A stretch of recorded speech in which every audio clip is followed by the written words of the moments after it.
things that Carrie said, which is good, because I used to be a teacher, and I'll talk about that in a second.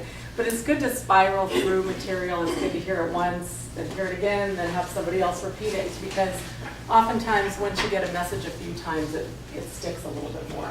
So I've got a little outline here. Mine's going to be decidedly more conversational and a little, I would say, less high-tech than Carrie's. I don't really have any visuals other than my handout. But I want to give you some quick background on me. I've been a broker for about 11 years, and I started with the Cascade Team back in 2008.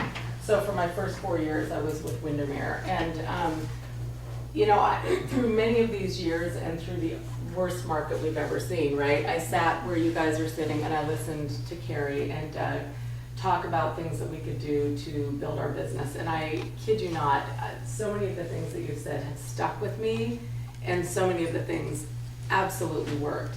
And just to kind of, you know, segue a little bit, this is true. I remember sitting there going, I want to say this was probably 2009, which was really one of the worst years ever. Yep. We can all agree. And thinking, how can I dominate? There's a couple of people, one was a husband and wife team and somebody else, who just, I kept using the term, they have my market on lockdown. I used that term. I said, no, they've got it on lockdown. There's no way I'm going to.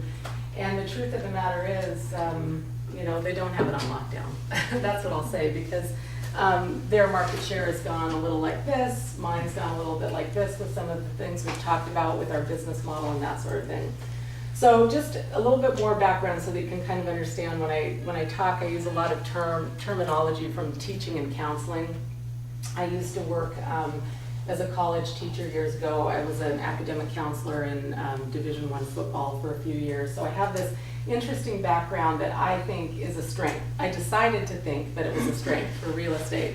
So what I want to say about that is my guess is all of you have strengths or backgrounds or degrees or professional histories in different areas. Those absolutely can be a strength in real estate. And I think when you're first starting out, it's important to recognize what you bring to the table.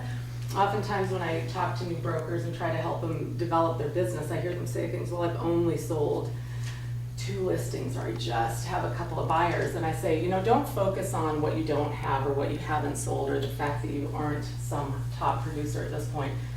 Focus on what you bring to the table. And so whatever your background is, whether it's something very analytical, maybe you're an engineer, or maybe you're from the building world or the teaching world like I am, or sales, all of those can be strengths, and you can bring those in to your business and help you strengthen your business. But just as we go through this, you know, I might use some touchy-feely counseling language that might sound a little weird, but that's part of who I am. So that's where it comes from, is my background in teaching and counseling. So here's just a really very basic outline of some of the things I want to talk about. And again, spiraling through the material, a lot of it is what, you guys can just pass that around. It echoes what Carrie has already said.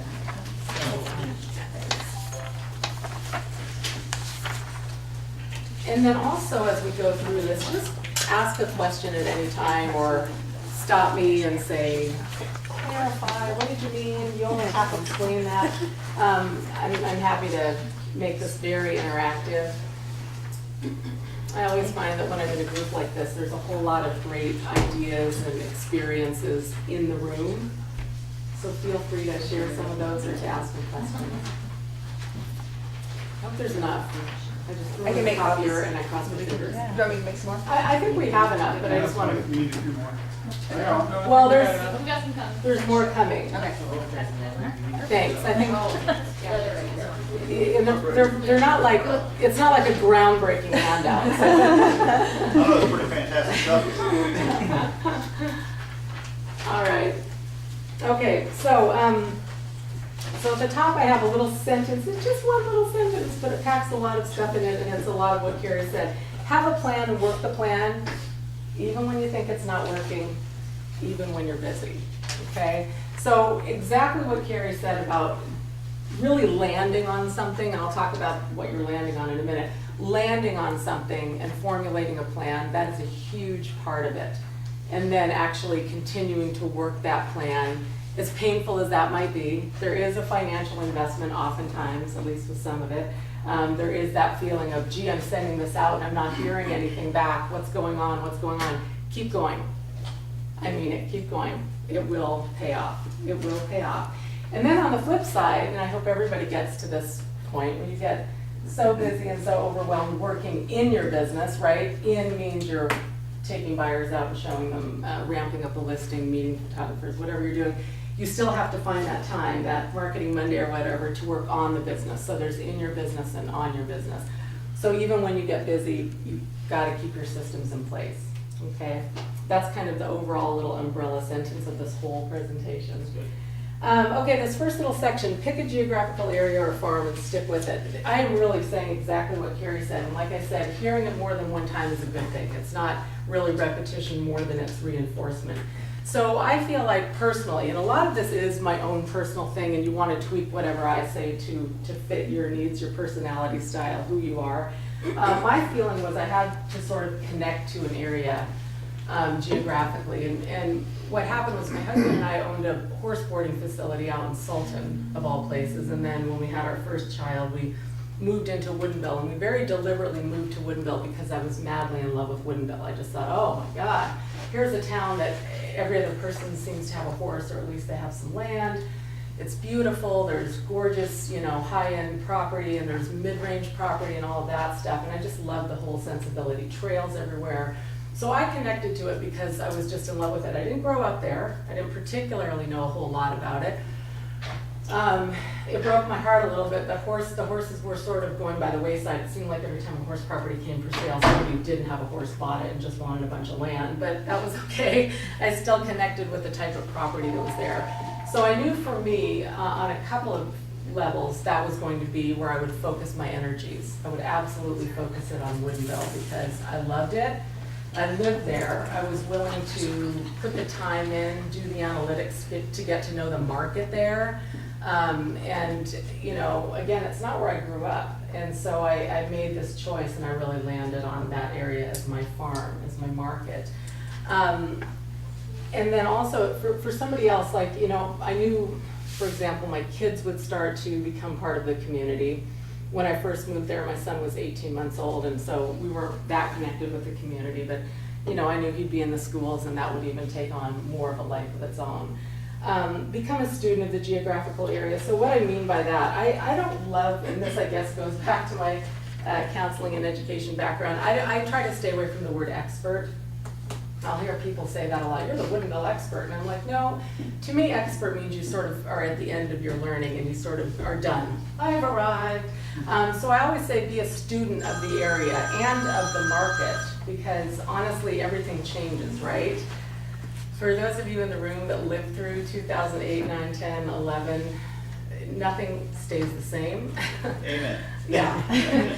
So you always have to kind of be aware of what's going on, whether it's, you know, the economy in general, the local economy or the national economy, what's happening in your market in terms of sales and turnover, kind of understand the profile of the person that moves into your community. You want to become a student of the area because that means that you're constantly studying it and trying to understand, you know, what your market is. So for example, when I have listings, I always talk to the buyer's agents and I say, tell me about your buyer, who's your buyer, where, you know, where are they from? And we get a lot of reload. We're very close to Microsoft. I think it's probably fairly similar to out here. I don't think it's much different other than the type of property, because we have a lot of acreage properties, but a lot of, you know, high skill, highly educated, high wage people that move in from other areas, and it's pretty transient, which is good for us.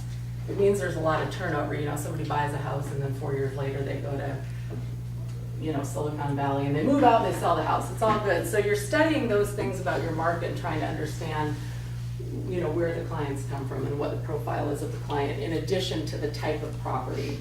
Knowing things like what's your average days on market, what's your average sales price, those kind of things. So be a student of the geographical area. The next one's interesting. The third bullet there on the first section, choose your target property profile. This was something that was interesting to me, and is something that I think is important to each one of you. I really did a lot of, I'm not an analytical person, but when I made the shift from, you know, Windermere to this company, I did some analytics. I said, okay, I gotta figure out the numbers. I gotta know what I have to sell, what I have to do to be successful, to have the kind of income I wanted. So I actually very deliberately, in addition to say a geographical area like Carrie was talking about, I made sure that when I was sending mailers out or when I was going after certain types of properties, they were ones that if I got a call from that seller, I wanted it. You know, I wasn't going after a whole lot of, you know, $100,000 condo complexes, if I can be so blunt. I was saying, I've got an opportunity here in Woodinville. Our average home price is somewhere in the sixes or something. So I was looking at, you know, sort of the 4 range and up. And in fact, over the years, I've actually pulled the top range down a little bit. I don't necessarily love, I've only had a couple of them, of the really high ones. I want the ones that are gonna sell fairly quickly, where all the activity's happening. So I'd rather focus on the, you know, 4 to 9, 4 to $1 million, 4 to 150, something like that. And I'm lucky because I can do that in Woodinville. I understand not every community is like that, so I don't want to sound flip about that. You might live in an area where it's a little tougher to get those, where there aren't as many. But that's kind of something you want to sort out when you pick out the market that you're going to go after. So the choosing your target property profile also has to do with, again, with you. If you're going to spend money on marketing, again, you want those phone calls coming back in. I got your postcard to have hit the right house and get a call from the seller that you want to sell, you know, the house you want to sell. So a lot of this is in that realm of working on your business, right? We're now looking at, you know, things that we can do to get our name out there to start marketing ourselves, okay? The next little section is very specific things, and I'll literally just read through it. There's not a lot necessarily to add, but these are some great ways to get your name out there. Send mailers out to your farm area, layer your marketing. I'll talk about that in a second. Be involved and be connected. EDDM is something that came in just a couple of years. Is it 3 or so? Yeah, maybe 3 years, yeah. Yeah, so when I first started in the business, postcards were very expensive. It was ridiculous. I mean, it was ridiculous. And one thing I love our company for is Carrie and Doug would really go and do the research and find out who was printing things, you know, in a way that was cost effective and coming up with, you know, if you hit this certain amount, then your price goes down. You know, you really want to use these guys as a resource, Janet, Carrie, to find out what are the best and most current, you know, printing options and mailing options, because there's some great ones out there. EDDM is a great one. Unfortunately, it actually goes counter to what I just said. When you send it out, it's pretty blanket. You know, so I'll send it out and I'll go, oh my God, it hit the condo complex. No, I'm kidding. But it's worth it. In other words, the cost to do it is so cost effective and so good that it's worth sending it out. And one little story I told Carrie, and I'm not kidding about this, this is crazy. I've done a few of them, and the last one that I did, I actually, when I went to send it out, I was worried about, I hope this doesn't sound crazy, you guys, but I was worried about how many calls I would get, and I did. I almost got too many calls for listing presentations from that. I know that sounds, I hope that doesn't sound like, wow, she's really bragging now. No, it's about the marketing. I mean, if you're doing it over time and they know your name and you're consistent, then sometimes when you do go to send them after a few months or a few years, you know, you do have that critical mass already, and you do get those phone calls. And it was hard in the last mailer that I did to actually get out to meet all of the sellers that called just from that, and they were waiting the EDDM thing at me when I walked in. Isn't that a wonderful problem? And you can only get there, so it's about dominating your market. Yeah. So what's this EDDM? What is that? Every door direct mailer. That's Oh, right. Yeah, you said down with Janet on that. I went down the wrong pipe. It's actually a program through the U.S. Post Office. Yeah, I know what it is. Okay. I'm aware. I Yeah. do have a question though. When you Yeah. picked Woodinville, and you started with, how many would you say? You picked an area, yeah. and a price range. Yeah. Then you decided how many did you start with in 2008? Yeah, Did you do it in 8 or 9? That's a great question. I think I started mailers in 09. It was 09 that I started. Good question. And at that time there was an EDDM, and I was doing the postcards. And I think I started out with 2,500, and then I actually ramped back to 1,500.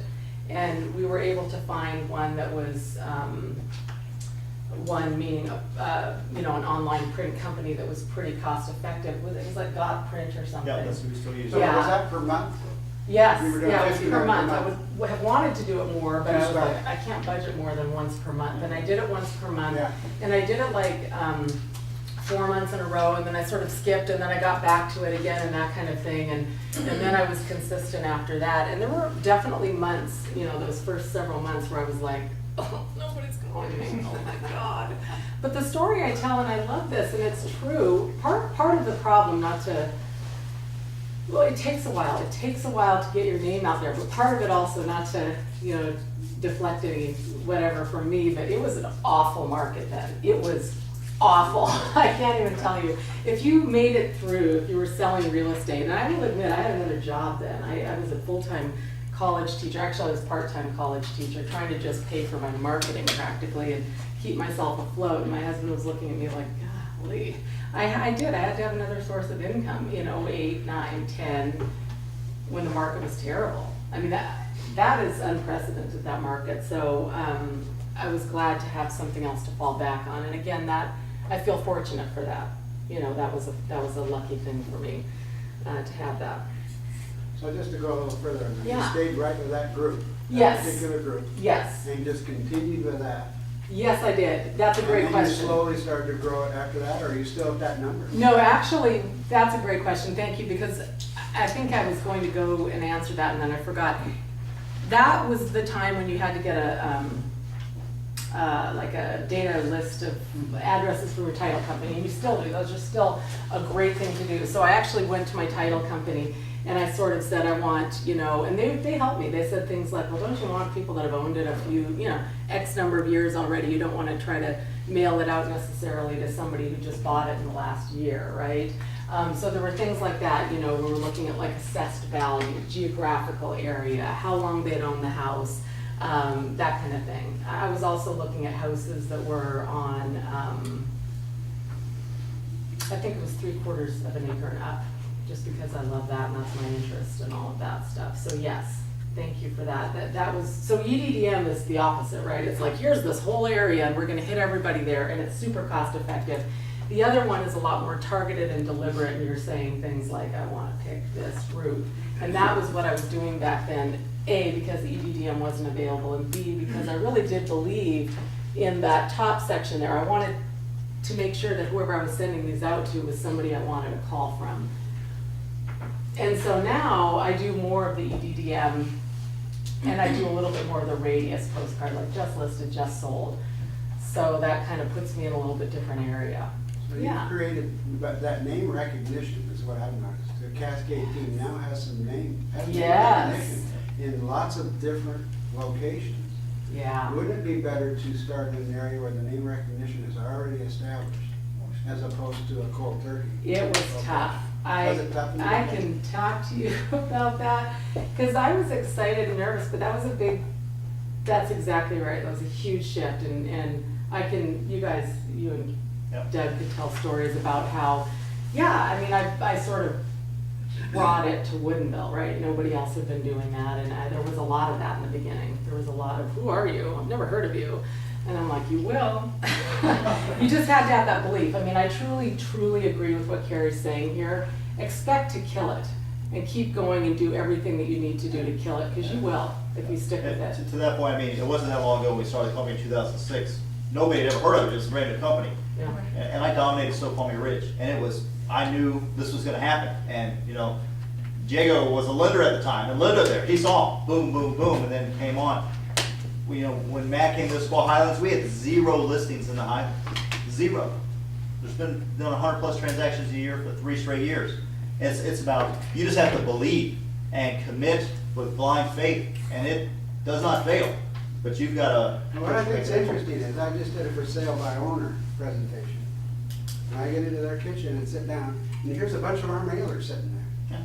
You know what I mean? Yeah. So they already know me before I come through the door. That's good. I'm going, And that's good, so I do want to say that too. There was a lot of strife and difficulty with like bringing it to an area where no one had heard of it. But if you are in an area, which some of you are, where there might be already some dominant, you know, Cascade Team brokers, that's a good thing. it is a good thing, that synergy with more brokers. I love that, and I think that's a great thing, because I've had somebody say the flip side, oh, that was so lucky, you got to take it somewhere, and that was hard. I actually think when you do have some signs up, even if it's other brokers and some synergy from other people at our company, I think that's a good thing. So I think it's kind of a win-win. I think if you take it somewhere where nobody's ever heard of it, that's a lot of work, but it's great. I think if you're in an area where we already have some market share and a name, I think that's great too. I think I totally think either one is a win-win, yeah. How many doors have you grown your mailings to approximately per month? Oh, I started at about, between 25 and 1,500, but then when you do the EDDM, it's a ridiculously high number. It's like 5,000, it's crazy. Is that what you do on a monthly basis, is 5,000 then? No, not on a monthly basis anymore. I'm sort of, well, and it's interesting, because when I started making my cute little outline for you, I realized, wow, I need to get back to some of this stuff. I mean, I'm practicing when I preach up to a point, and some things I could get better at. I don't do as many mailers now. I mean, I'm a little bit more in the referral realm now. But you grew up to a point and then you got so busy and so many referrals that you kind of changed direction just a little bit. Yes, but I do still think it's a good idea to do mailers. I really do, and actually I'm putting some of those processes in place right now. That's what's so exciting about it being January, you guys. This is really when we want to start. This is such a golden opportunity. I mean, we know that in the next few months, not only is it going to be, I agree with Carrie, an amazing year, but we know people are really going to start ramping up now. They are, and in the next few months. So, you know, getting some of these processes in place now and getting some stuff mailed out would be a good idea. Shannon, I had a question. Yeah. Did you do anything like I have seeds to send out for the springtime? Yes. Pokey? I mean, did I you love do that. things like that? No, I didn't. Would you mail them or would you drop them off door to door? I'm thinking dropping them off. Okay, so that we talked about that a lot early on, because a lot of at these meetings, Carrie would talk about, you know, going door to door, and I'd be like in the back going, you can't go door to door when everybody's on 2 acres. You know, I always came up with, we don't have sidewalks, that kind of thing. So you have to do what works in your area. I love that idea. I think that's a super great idea. I love that. I think it's a really positive thing. And I think you would connect with people. Well, and it's kind of hokey enough that it gives you something to talk about. Yep. You know, Yeah. if you catch somebody out there in their yard before you hang it on their door or something. Yeah, I think that's great. I do love the door-to-door thing for the face-to-face. And Daphne and I did that in Bothell one time with the crayon drive.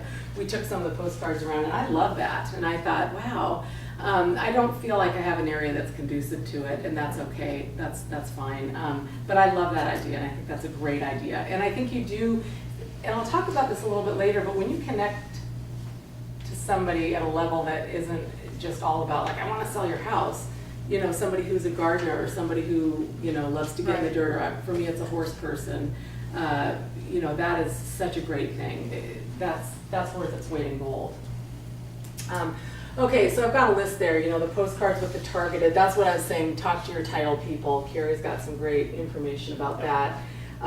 Layering your marketing, the term of layering is you want people to see your name in a lot of different venues and in a lot of different ways. They might see it on a sign in a neighborhood, a for sale sign. They might see it in a sports program. My son plays basketball and it might be in the program there, and it might be in the school directory, and it might be on a postcard, and then they drop a flyer and it's like, wow, you're everywhere. It really does give that you know, heavy duty, you're everywhere effect, okay? I am sensitive to the fact that a lot of things I have here, sports programs, local paper, just listed, sold postcards, flyers, blah, blah, blah. Those are usually expensive endeavors. So I do want to always give a nod to people who find the low-cost things. It might be much more low-cost to drop something off in person, to do social media, Right. to show up somewhere and volunteer and just get in front of people. There's got to be some low-cost ways to do this.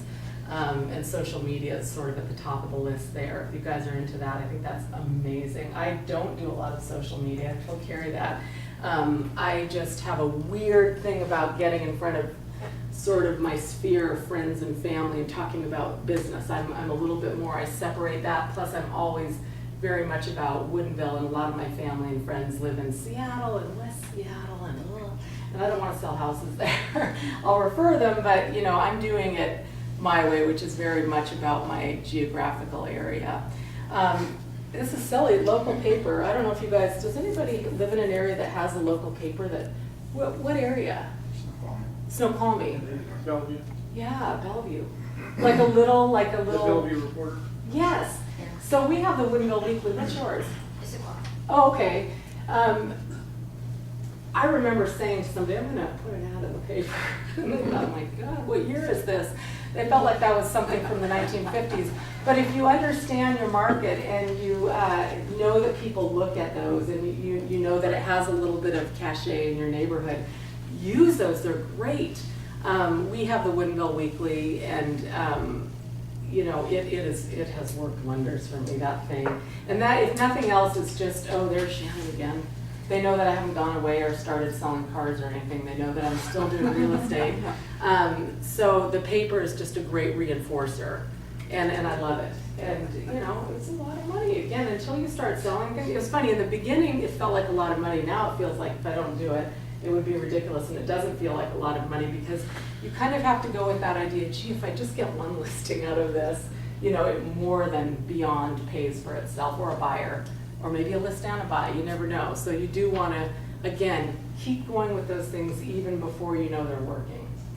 I think I'm taking too long. Sphere. I'm not a great Sphere person, but use your Sphere. Again, that's a low-cost way to reach out to people. My Sphere has started coming to me. Like, I don't sell to them on Facebook or whatever, but I get emails all the time. Do you know of anyone who sells houses in, you know, Vancouver, Washington, or whatever? They know I'm a broker. They see my little, you know, when I send them an email about our kids, I still do have my signature line down there, and they go, I went to your website, wow. And there's always ways to sort of do soft touches that you don't even think of. And then I can refer people, or I can, you know, if it's in my area, I can do that. So your Sphere is a great one. You know what Sphere is, right? That's an old sort of, I don't know, Windermere Brian Buffet thing. We still use Like that. We're Ferry. going to talk a lot more about that later on in this presentation. So that's All right. good stuff. I'll keep moving then. I felt like you to keep going. Nope, no, How you're much good. time do I have, Carrie? Just take your time. You're doing great. Oh, okay, all right. Yeah, so the last one, I'm very sensitive to this, balancing spending money and finding low-cost ways to do this. I mean, I don't want to stand up here and say, oh, just take a second mortgage out on your house and do this. It's not easy to do that. But again, tap into Janet and Carrie about some of the lower-cost printing and mailing, and EDDM is ridiculous. What is it, like for one? Like 17 It's cents. 17.5 cents per postcard to mail out, which is, It's Yeah, and I just got a heads Yes. up that the post office next month in February is going to start even giving extra discounts for EDM. yeah. So if you hit like, I think 5,000, which is their Yeah, thing, it's a they min- give you $100 off. Yeah. Which I think 5,000 is only like $600 anyhow, maybe just under 600. So 100 off of that is a big. That's like It's ridiculous. almost a 20% discount. So And that's that, you know, nice. that's indicative of how the post office is doing. I hope it doesn't, that's not like the swan song before Yeah. the account. I want the postcard. Exactly. You know, we have to put us out of business. I know, that's terrible. I want the post office to always be around. I'm a big fan of what they do, but, so start supporting them and start sending out your build your business and help the post office. Okay, lead with listings. This is funny because this is a true old-fashioned saying. You know, there's old brokers that have been around a million years will tell you, you gotta list or die. Because back before the days of the internet and web pages and social media, nobody ever saw your name unless they saw it on a listing. But here's the cool thing about it, that's still not true. They still see your name, they see your name now in many venues with social media and with websites and that kind of thing. But it's a really high quality way for them to see your name. So I started, and in fact, now my true interest is the listing side. I like buyers, but I would way rather do listings for a variety of reasons. And if you ever want to hear about it, I can talk your ear off for an hour. But at least one of the most important things about it is you not only get your name out there, but you get this incredible array of different things that you can tap into. I'm gonna go down to the fifth one or so there about open houses, but when you have a listing, right, everything is happening there. You've got a seller, you've got this seller of this house that you can really capitalize on and do an amazing job and understand that they are gonna start talking to their friends and neighbors about you, right? It's a chance to make a referral. It's a chance to do a fantastic job and have them start talking about you. our sign out there, our gorgeous sign that gives a little tagline about our business model. Your name is on that sign, your marketing board. I love these. By the way, I take one of these to a listing presentation. I hope you guys are all doing that. Don't just have your beautiful PowerPoint on your laptop, but have some visual aids too. And I take one of these and they see this out there. And then sometimes, I don't know, it's not very environmentally friendly, but I oftentimes still do have a flyer box under it because my sellers they want the flyers. Okay, so, but imagine a nice sign that talks about our company. You've seen those, right, in the flyers and this. That's a huge amount of marketing for you. All the people that drive by, that walk their dogs by, the neighbors that are curious and they want to go take one of your flyers. So when you lead with listings, it's amazing how much you get from that. It does lead to more buyers. Lots of people selling their home are buying as well. They might be upsizing, downsizing. They might be moving out of the area. We do have a lot of relo here, so you know sometimes it's just like buy. But they do stay connected, and they do talk to their neighbors about a good job if you've done a good job for them. Samples of your marketing and your work are out there. Okay, this is important. 100% high quality.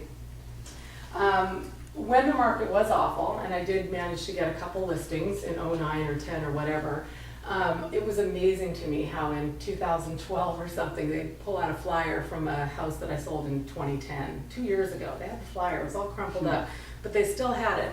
And they said, I've been meaning to talk to you now that the market's getting a little bit better and I can actually sell my house.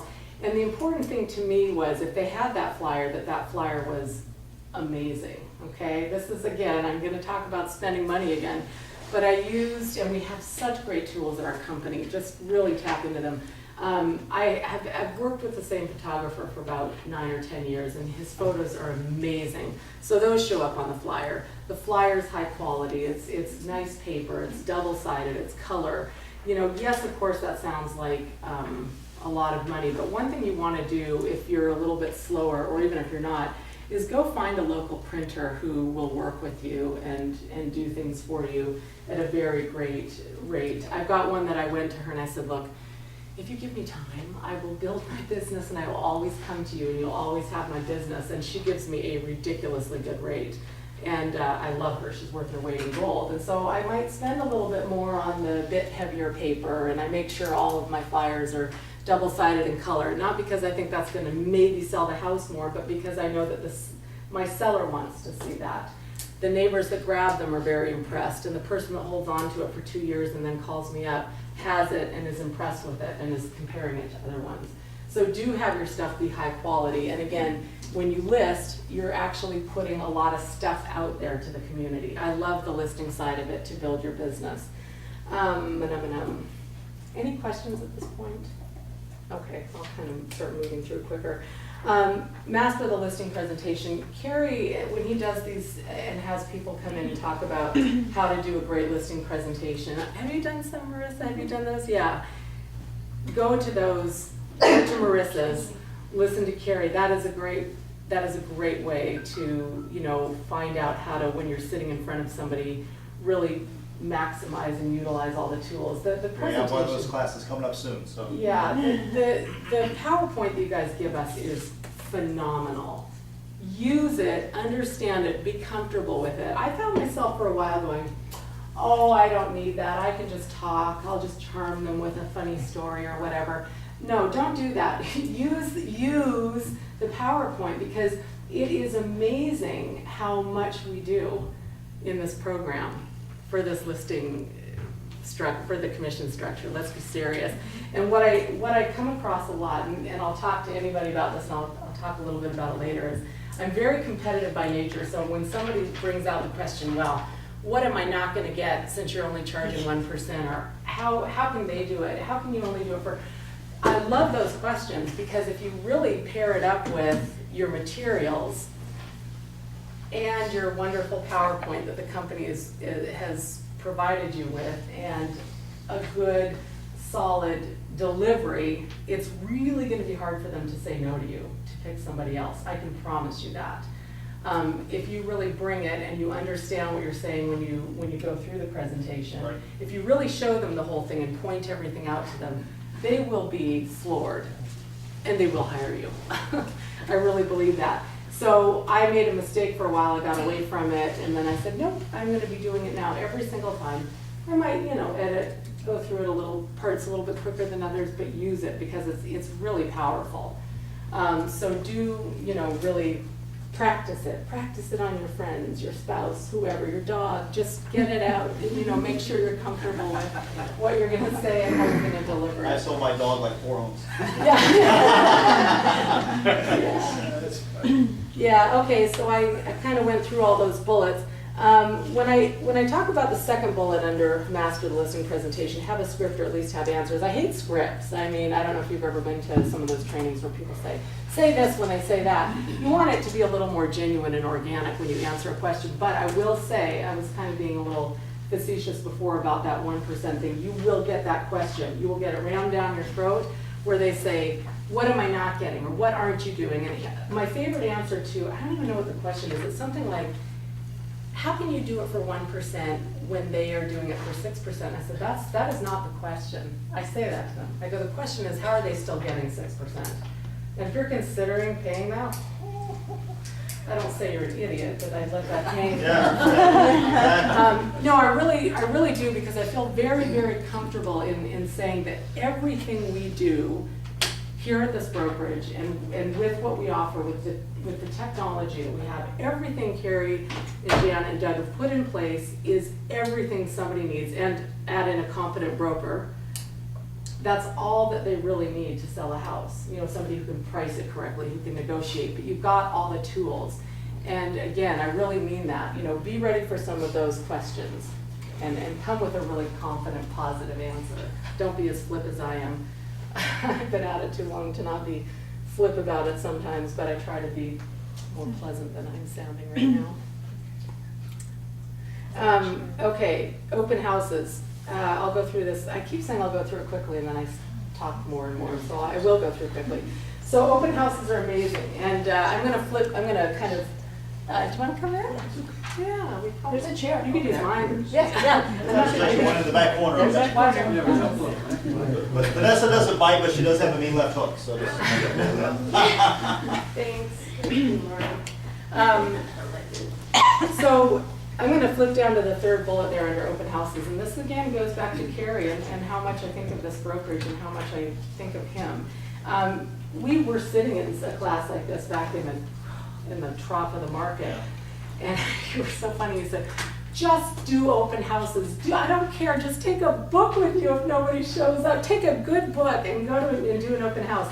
And I listened to what he had to say, and basically the message was, and I so agree with this, get your name out there. That is a free, low-cost way to market yourself. Hi.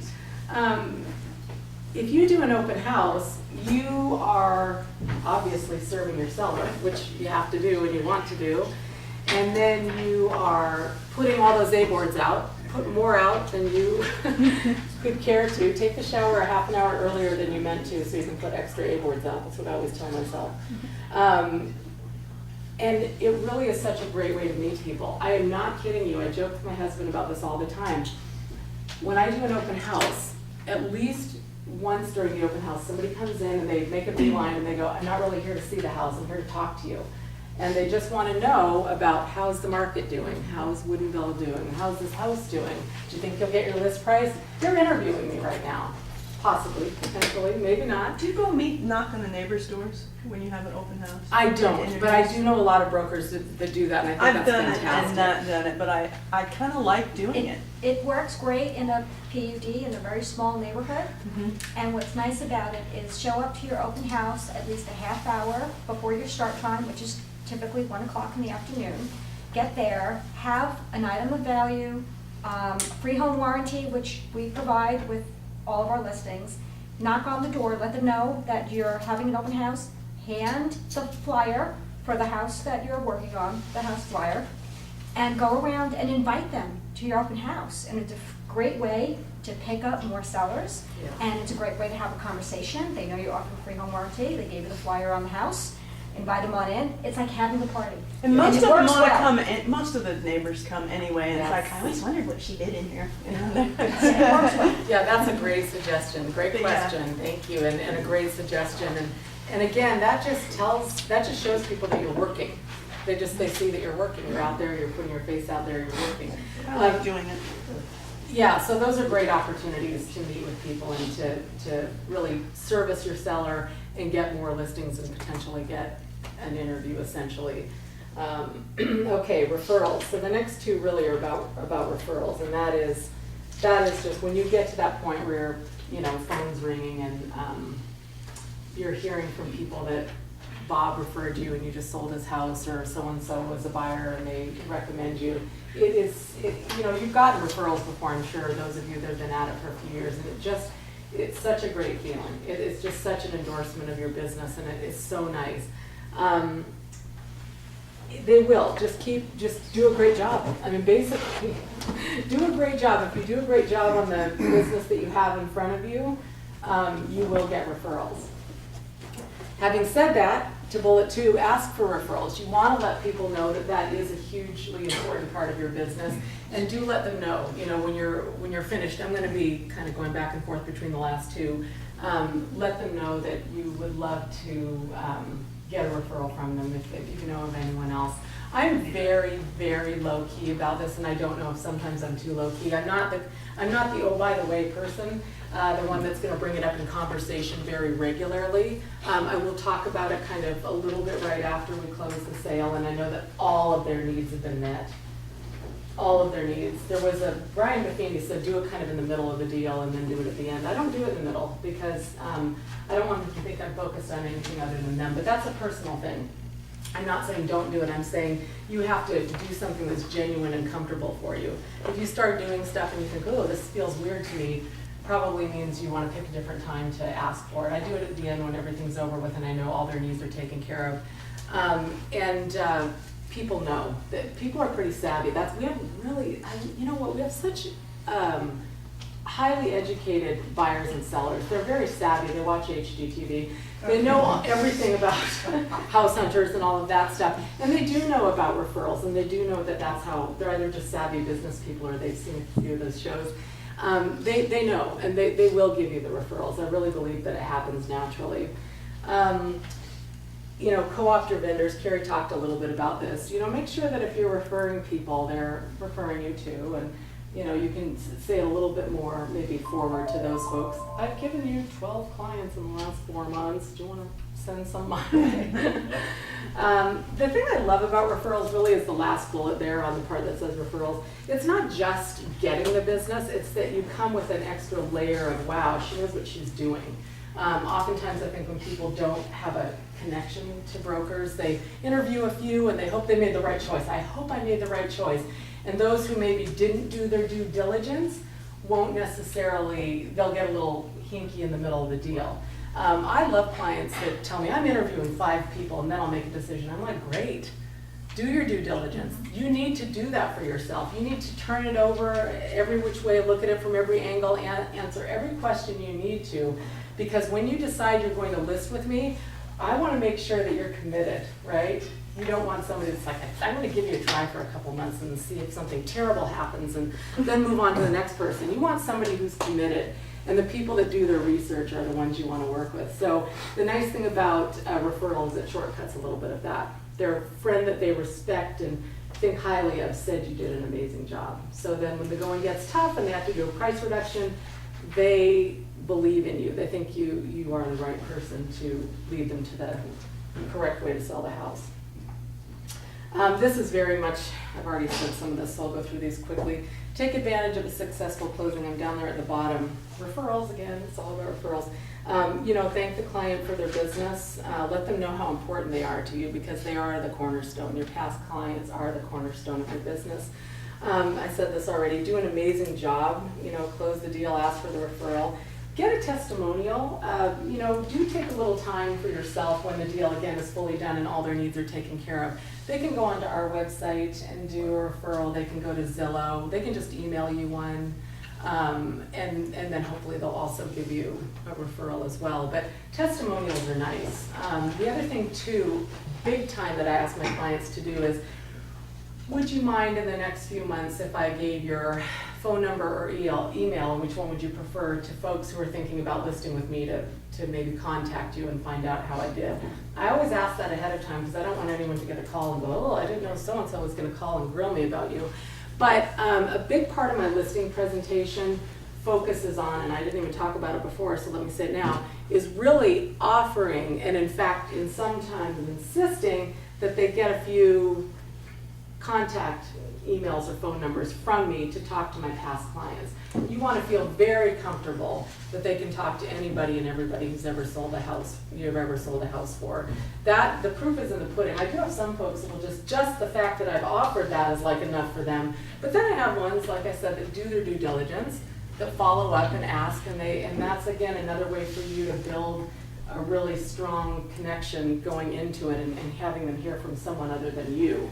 To endorse what you do as a broker. So do ask those clients who you've had successful closings with if you can give their email and or phone number and what would they prefer to potential clients. Keep in touch, be a resource, send worthwhile articles, funny real estate stories, not some of the dirty ones Carrie sends us, but I'm kidding. Don't send those, you might insult somebody. Anniversary cards, maybe the anniversary of when they bought their house. I could be way better at this. So I'm telling you this, and I do this like half the time. I need to be better about keeping in touch with people in a more meaningful way. Anniversary cards, sports schedules, home improvement indexes. I think it's a great way to be a lifelong resource. You can let them know how the market's doing, send them interesting articles, that kind of thing. Yeah, so any other questions? I'm looking for a contact, and I know you do equestrian, you must. I do, yes. I'm looking for a contact that can do sky view for us. In other words, put up a little drone and shoot a shot. Do you know anybody? I do. They're in the middle of sorting that out with the FAA right now. It's not 100% legal at the moment, at least as far as I Yeah, understand. as soon as it's legal, we'll be buying a drone too. We want one, and it's just, But they can go up to 400 feet. yeah, They would- right now it's not legal, though people do it. Yeah. We're gonna wait till it's legal before, Good idea. Yeah. But it's not illegal. Oh, So Shannon, do you do know It's in the something? gray area. I do. I don't wanna be the guy the cops come and drag out of here, so, but no, here's the thing. He actually has, he has his pilot's license. He's a pilot and he's a photographer. He's the same guy I've used for a few years. But even he's a little resistant too. He's like, he'll Does he do send it me with a plane or a drone? a drone. He'll send me the photo and go, look at this, isn't this amazing, don't use it. And I'm like, what? Yeah. I just tell them my name is Brady Howard when I send stuff. Do you have time to hand out one more? Yeah, thing? absolutely. Okay, so this is not, I don't have enough of these for everybody, and this is like not a great copy of it. I'm bringing you my copies that sort of got cut off and failed a little. This is just something, I meant to pull this out during the listing presentation, but I talked so much I didn't. You can't each take one, but take like one for every three of you. Oh God, I really don't have very many. Maybe, I don't know, one or two here. This is something that I really don't have many. Yeah, We just, just pass them around and we just take a look. yeah, just do that. This goes back to my teacher thing, I know, because I'm pretty old school. As you can see, I gave you a black and white handout. I mean, I'm surprised I'm not using a chalkboard up here, but when I sit down with potential sellers, I usually have three things. I have my laptop with the PowerPoint, the amazing one that you guys have created. I have the marketing board, and then I bring a little, it's kind of a folder like this. I mean, again, it's very low tech, but I like it. It's a part of a learning style thing. It's a teacher thing. It really is an old throwback. And I've got like a logo here and stuff on the flyer, or on the folder.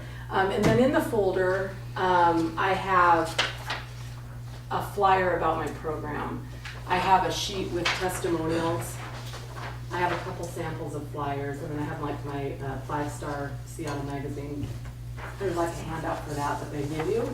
I think it's nice to come up with a little something like that, that you, old brokers from a million years ago called them brag books, and they were like, they usually weren't things that the person would keep. It was usually something they'd leave with you for a week and then come back and get. It looked like a photo album. But I think people are kind of tactile, and for those clients of mine, because I have a lot that are not very high tech, they're older people that have been in their house for 35 years or something, they would prefer maybe to be left with something. And you're doing a couple of things, at least two things. One, you're leaving something with them if they don't want to get back online. And two, you're showing them the quality. This isn't very quality because it's cut off the top, that's why I'm showing you here. You're showing them the quality of like your photography and your flyer, and you're giving them real examples of what your marketing materials are going to look like. Because again, I will say this, you are pushing against the notion from some sellers that, ooh, if you're doing it for 1%, where are you cutting corners? I'm not cutting corners. I'm letting them know that instantly that I'm not cutting corners. This is just a highlight of the program. Carrie is so right. He's been saying this for as long as I've been at the company. Show them the chart map. They love the chart, and I like the slide. You like the new I savings like slide? the How new about that? slide, people. Jen and Allison already working on marketing pieces. The sport and savings slide that went out yesterday. Yeah. Okay, so this has some highlights of the program. It's got the chart, all my contact information. And then on the back, I put some samples of sales. These happen to be houses that I've sold, but we could use ones just from the brokerage. Like if you don't have a big stable full of sales yet, grab a listing that we've sold, and then do this. It just says, I have a question about that. yeah. I'm marketing myself, the Cascade Team, Donnie Walsh. You market yourself, Shannon Woodcock, the Cascade Team. I got in trouble for that. Not from Carrie, but from the From Department the of Life. Department of Licensing. So my question is Yeah. regarding that. What is it beneficial? Do you prefer that? How do you feel about that? And Shannon did a great job. People know her as the Cascade Team. Many people over there that think Shannon owns the Cascade Team. That's all they know, which is great. Many people think Matt owns the Cascade Team in the Squaw Highlands, which is great. Stacy's not here today. But Stacy had a great year last year. She first started out doing something. She did her own little like Pacific Northwest Homes, and it was like blue or something like that. She was spending thousands of dollars and got nothing. And then she started, because somebody like, who the heck is this? She switched to the Cascade Team stuff, and people started calling. Yeah. Own that brand and stuff. And Shannon's always got the Cascade Team logo, very similar with the colors, maybe a slight variation and stuff. That one time we got in trouble. We don't have to talk about that. Just so they know, this is And I always have actually, your back if you do get in trouble. Right? this is actually the one that got me in trouble from Department of Licensing. It is. Yes,